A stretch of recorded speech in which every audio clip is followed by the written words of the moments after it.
Assalamualaikum warahmatullahi wabarakatuh. Bagaimana kabar kalian? Semoga selalu sehat ya. Hari ini saya akan membahas latihan soal 2 yang sudah kalian kerjakan minggu lalu. Langsung saja soal yang pertama. Soal yang pertama yang diminta adalah unsur ekstrinsik yang terdapat pada penggalan drama tersebut adalah. Nah, kita lihat teks dramanya. Kalau ada teks drama berarti harus kita baca secara keseluruhan. Mardila, kau tidak setuju bapakmu menjadi calon wali kota? Suhita, oh maksudku masih banyak calon yang lebih baik dari ayah. Mardila, Suhita, apakah bapakmu tidak cukup baik? Suhita, maaf Bu, saya tidak bermaksud melukai hati ibu. Unsur ekstrinsik yang terdapat pada penggalan drama tersebut adalah politik ya. Selanjutnya, yang diminta adalah kalimat yang tepat untuk melengkapi bagian rumpang pada kutipan resensi film tersebut. Nah, kalau disuruh untuk mengisi kalimat rumpang, cara paling mudah kita lihat kalimat sebelumnya dan kalimat setelahnya. Coba kita lihat kalimat setelahnya. Kalimat setelahnya itu ada Riani selalu meminta kuah mie jika sedang makan mie bersama teman-temannya. Nah, kita coba cocokkan dengan kunci jawabannya ya. Opsional jawabannya terlebih dahulu. Kalau Riani saat kumpul bersama teman-temannya dia hanya menginginkan kuah mie, berarti itu adalah salah satu kebiasaan unik dari seorang Riani. Berarti jawabannya adalah C. Dia satu-satunya perempuan cantik yang ada dalam persahabatan ini yang memiliki kebiasaan unik. Selanjutnya, isi teks resensi buku tersebut adalah, coba kita baca ya. Makmur Maka selalu menulis apa adanya secara objektif. Dalam biografi ini, ia menulis betapa hati Habibie yang selalu mendidih jika melihat kesenjangan dalam masyarakat yang tak kunjung selesai. Mengenang saat-saat yang tak pernah dilupakannya, Habibie mengatakan, kemauan keras saya dan perkenaan Tuhan menyebabkan masa kritis itu dapat saya lalui dengan baik. Mengenai pribadinya, Maka menulis, tidak berlebihan untuk mengatakan bahwa sampai saat ini tetap penuh rasa simpatik. Ia disiplin, berjiwa besar, punya solidaritas dan loyalitas tinggi, ilmuwan yang berimam dan berwatak teguh. Berarti isi teks resensi tersebut adalah sinopsis ya, atau isi buku. Selanjutnya, bacalah kutipan berikut. Yang diminta adalah keunggulan film. Keunggulan film yang ditonjolkan penulis resensi adalah, coba kita perhatikan.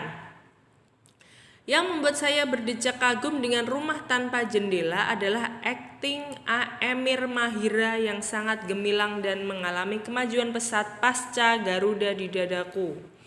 Secara konstan menjaga gestur dan aksen sebagai penderita Down syndrome membuat kehadiran para pemain lain seakan tak ada artinya. Demikian juga Dwi Tasya, meskipun bermain bagus, tenggelam saat harus berhadapan dengan Emir. Raffi Ahmad dan Yuni Syara juga bermain apik. Berarti keunggulan film yang ditonjolkan penulis resensi itu apanya? Jelas ya, akting pemainnya. Selanjutnya, tokoh utama yang terdapat pada penggalan drama di atas adalah, kita lihat atau kita baca kutipan dramanya. Ibu, enak bener Bapak ya, meninggalkan aku sunyi sendiri di sini.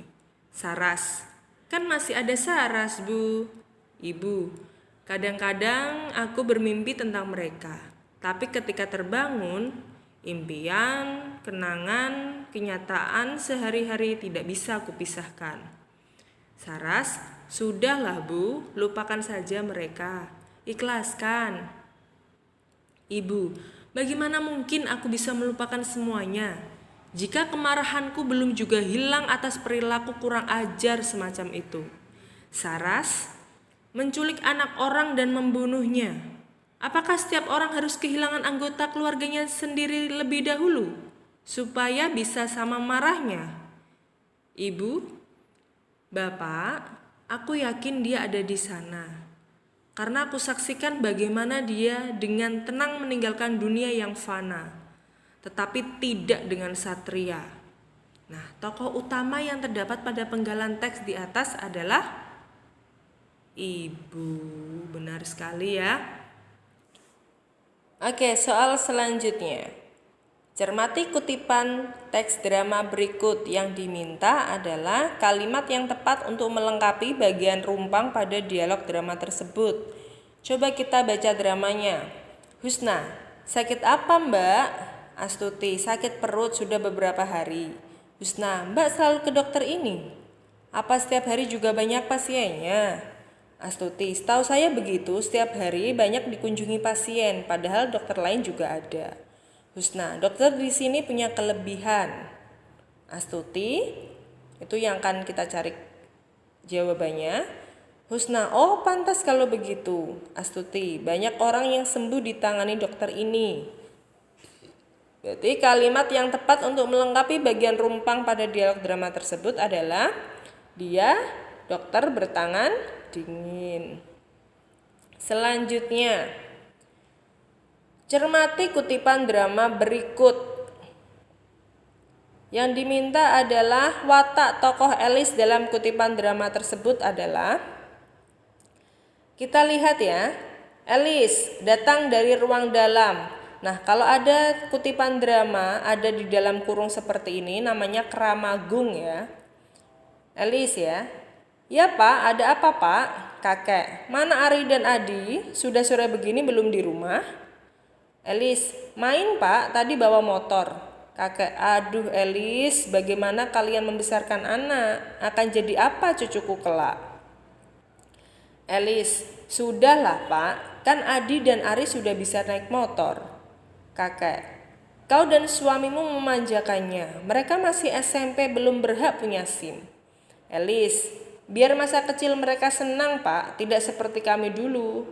Kakek, aduh Lis, itu cara mendidik anak yang salah. Watak tokoh Elis berarti keras kepala karena dibilangin orang tuanya tidak diindah. Selanjutnya, perbedaan yang terdapat pada kedua resensi di atas adalah, coba kita baca teks yang pertama. Malcolm Gladwell dengan bukunya Blink dapat membuka wawasan pembacanya bahwa ada kemampuan alam bawah sadar yang dimiliki manusia untuk membuat keputusan cepat meskipun variabel yang terkait untuk memutuskan itu sangat banyak. Teks yang kedua, penggambaran setting banyak yang berhubungan dengan tempat dengan detail yang tidak perlu sehingga pembaca bingung memahami setting. Pada beberapa bagian terdapat cerita yang monoton sehingga membosankan. Jelas ya, yang teks kedua itu berisi kelemahan, yang teks pertama berisi kelebihan. Kelemahan buku itu berisi kritik, kelebihan buku atau keunggulan buku berisi kalimat pujian. Selanjutnya, yang diminta adalah kalimat yang tepat untuk melengkapi bagian rumpang. Kalau ada soal rumpang seperti ini, kita bisa lihat kalimat sebelum atau setelahnya. Coba kita baca kalimat sebelumnya. Selain sosok Soekarno, film ini memotret kejadian terpenting dalam sejarah pergolakan Indonesia dalam meraih kemerdekaan, yaitu zaman pendudukan Jepang dan proklamasi kemerdekaan, serta perdebatan antara Soekarno, Syahrir, dan Hatta tentang strategi menghadapi Jepang dalam meraih kemerdekaan. Nah, coba kita lihat di opsi jawaban. Di situ dijelaskan ada Soekarno, Syahrir, dan Hatta. Jadi hal yang perlu dikagumi dari ketiga tokoh tersebut. Kata tersebut di dalam opsi jawaban yang tepat ini mengacu ke Soekarno, Syahrir, dan Hatta. Berarti jawabannya adalah opsi ketiga. Selanjutnya, yang diminta adalah dalam kutipan di atas hal yang diresensi adalah, coba kita baca. Karya Supernova adalah sebuah imajinatif, sungguh tidak lazim bagi dunia sastra Indonesia, ditulis dengan gaya pop tetapi syarat dengan problema filsafat dan teori-teori ilmiah. Baru kali ini dalam sastra Indonesia, seorang penulis mampu mengartikulasi labirin kehidupan kontemporer secara eksperimentatif dengan gaya yang hampir science fiction. Berarti ini menceritakan tentang siapa? Gaya penulisan cerita oleh pengarangnya. Dewi Lestari itu selalu membuat novel yang tidak lazim ada di Indonesia. Selanjutnya, cermati kutipan teks drama berikut. Yang diminta adalah isi kutipan teks drama tersebut adalah, Paijo menegakkan badannya menoleh ke kiri. Sudah dapat penumpang kau? Sumardi, tak satu pun siang ini aku mendapat penumpang, Jo. Entah kemana orang-orang ini. Aku heran kepada mereka semua. Semua seakan tertelan bumi. Paijo tersenyum kecil. Mereka tidak tertelan bumi, Kang. Bahkan bumi pun enggan menelannya. Mereka hanya gengsi saja. Apalah arti becak di tengah arus mobil dan motor seperti sekarang ini. Tak ada lagi yang mau naik becak lagi sekarang kecuali kita dan tukang becak yang lain, tawarnya. Sumardi memandang mobil yang lewat di depannya. Jelas ya, berarti membicarakan tentang becak mulai ditinggalkan orang sebagai alat transportasi. Nah, soal selanjutnya yang diminta adalah keunggulan isi film. Berarti kalau keunggulan berisi kalimat pujian. Coba kita baca. Di balik itu, sosok Wiji merupakan seorang penyair sekaligus aktivis yang kritis terhadap ketidakadilan penguasa. Puisi-puisi yang telah ia buat merupakan cara bagaimana ia berontak di masa Orde Baru saat banyak orang-orang bungkam dalam ketakutan. Selama pelarian pun, ia enggan berhenti mengutarakan kata demi kata dalam bentuk puisi. Menjadi sosok Wiji, Gunawan benar-benar ahli sekali memerankannya. Meski tidak banyak dialog yang ia ucapkan, mimik yang ia berikan pada setiap adegan sudah mewakili bagaimana rasa cemas, putus asa dan takut sehingga bisa menggambarkan bagaimana situasi pada masa itu. Selain itu, sosok yang kita kenal sebagai News Ancor, Marissa Anita, apik sekali memerankan sosok ibu yang harus menanggung pilu menahan tekanan, kuat dan penyayang. Yang diminta adalah keunggulan, berarti berisi kalimat pujian. Jelas jawabannya adalah yang E. Sosok yang kita kenal sebagai News Ancor, Marissa Anita, epik sekali memerankan sosok ibu, karena basicnya Marissa Anita itu bukan seorang aktris ya, tapi bisa memerankan atau berakting menjadi sosok ibu dengan epik. Oke, selanjutnya yang diminta adalah latar waktu yang terdapat pada kutipan drama tersebut. Gunarto memandang ibu lalu bicara dengan suara sesal. Ibu masih berpikir lagi. Ibu bicara tanpa melihat Gunarto. Malam hari raya, Narto, dengarlah suara beduk itu bersaut-sautan. Pada malam hari raya seperti inilah ayahmu pergi dengan tidak meninggalkan sepatah kata pun. Gunarto agak kesal. Ayah? Nah, latar waktunya jelas adalah malam Lebaran karena sudah ada beduk bersaut-sautan. Di situ juga dijelaskan pada malam hari raya. Berarti malam Lebaran.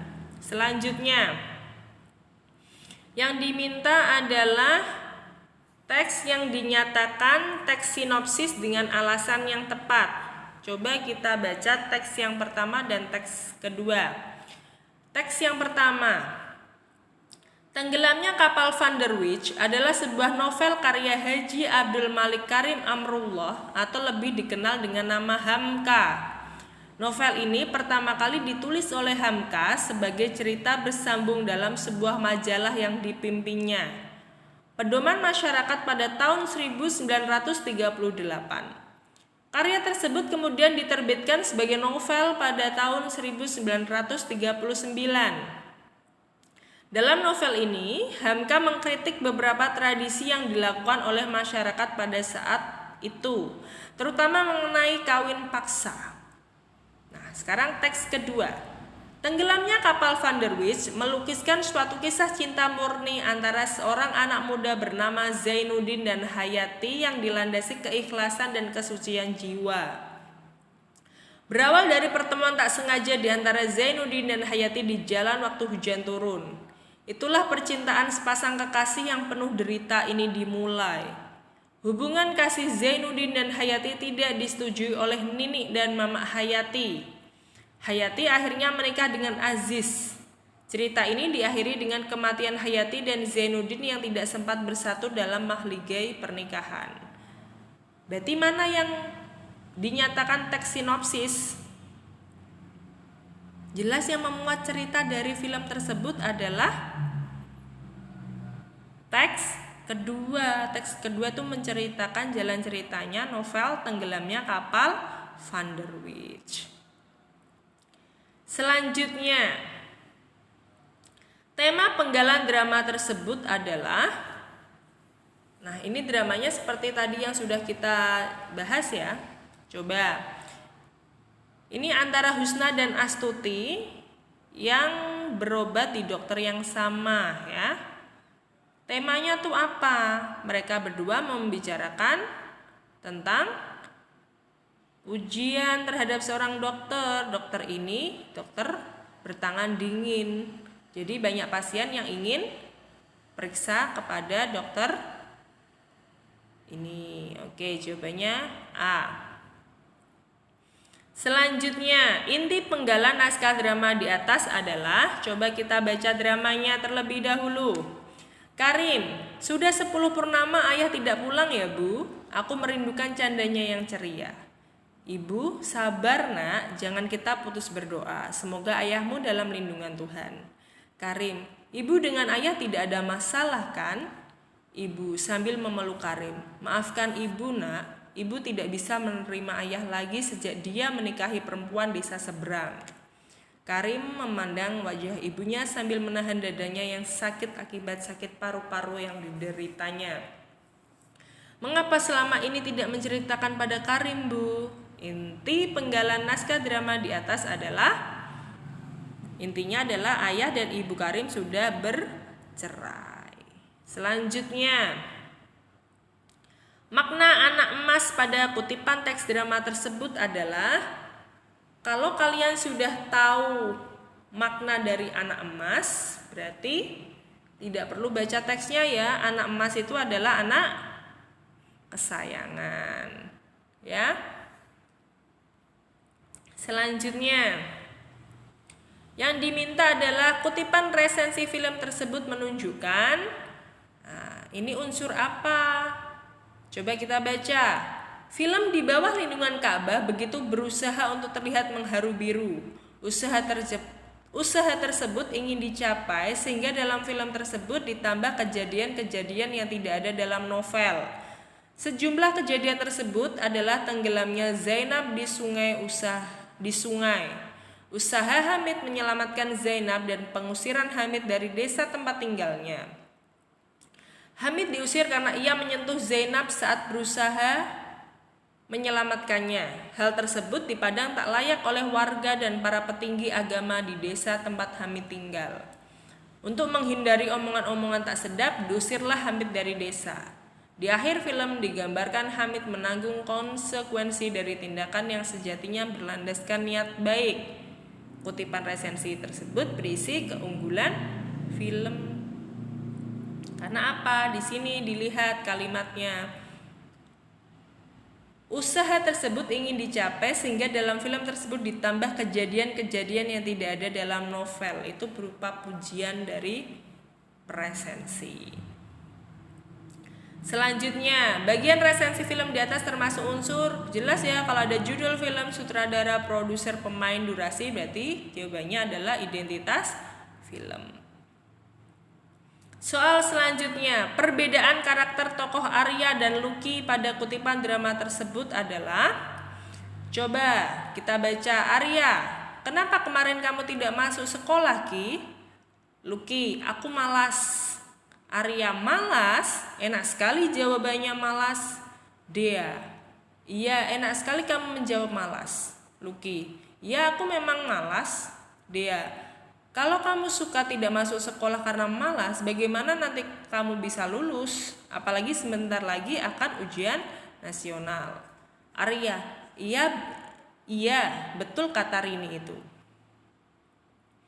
Luki, aku tidak peduli lulus ya syukur, kalau tidak lulus ya mau bagaimana lagi. Arya, mana bisa seperti itu, jadi pelajar itu kamu harus rajin dan giat. Dia, iya, ingat nanti kamu akan menyesal. Perbedaan karakter tokoh Arya dan Luki adalah Arya itu peduli, Luki itu pemalas, ya. Sekian penjelasan saya pada latihan soal 2. Semoga ini bisa kalian jadikan dasar untuk belajar sebelum menghadapi penilaian akhir semester.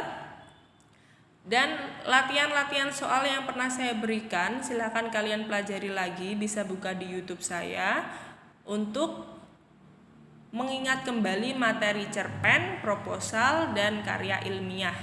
Jadi nanti yang akan diujikan itu ada 5 bab, yaitu cerpen, proposal, karya ilmiah, resensi film, dan drama. Semoga apa yang saya jelaskan bisa kalian mengerti. Dan jangan lupa saya juga menyisipkan kisi-kisi di dalam Google Classroom. Silakan dibuka, dibaca, dan dipelajari. Sekian. Wassalamualaikum warahmatullahi wabarakatuh. Semangat belajar.